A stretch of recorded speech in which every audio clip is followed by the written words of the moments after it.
Well, this man right here has a big job ahead of him. Today, Samuel L. Stanley Jr. was named new president of Michigan State University. Dr. Stanley comes from Stony Brook University in Long Island, New York. He's a medical doctor and will officially take his post on August 1st. Our Steve Garagiola was in East Lansing today as Dr. Stanley was introduced and shows us why some have a problem with how the selection was made. MSU's new president, Dr. Samuel Stanley, was introduced at the Board of Trustees meeting this morning. He says he's eager to take on the challenge of helping create a new culture at Michigan State. I also see a Spartan community that has had a turbulent and difficult time, a community in need of healing. On the issue of transparency, trustee DIANNE BYRUM says that's not an issue at all. As we set out from the very beginning, we were very transparent about the process we were going to follow. The process included hiring an outside advisor, setting up an 18-member search committee, hearing input from the community.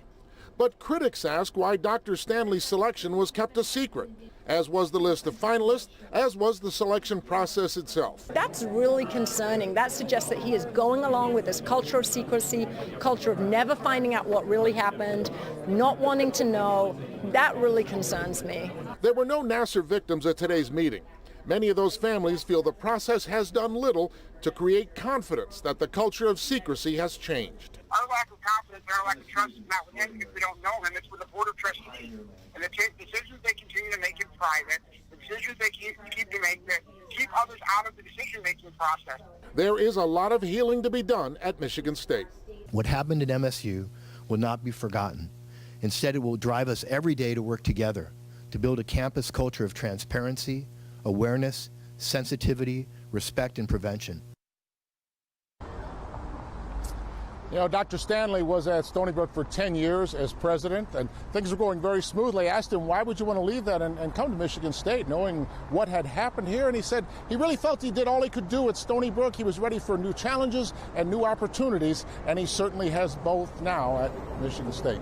Kimberly, back to you. Well, Steve, did he say anything about his agenda? What's on the top of the list, maybe? Well, you know, he talked a lot about, he's a medical doctor, some research projects in both science and medicine, but he mentioned more than a few times, tops of the list is healing. This is a campus with a lot of pain. He wants to immerse himself in the campus starting August 1st and really help change the direction that Michigan State is headed. Okay, we'll see how it goes. Thanks, Steve.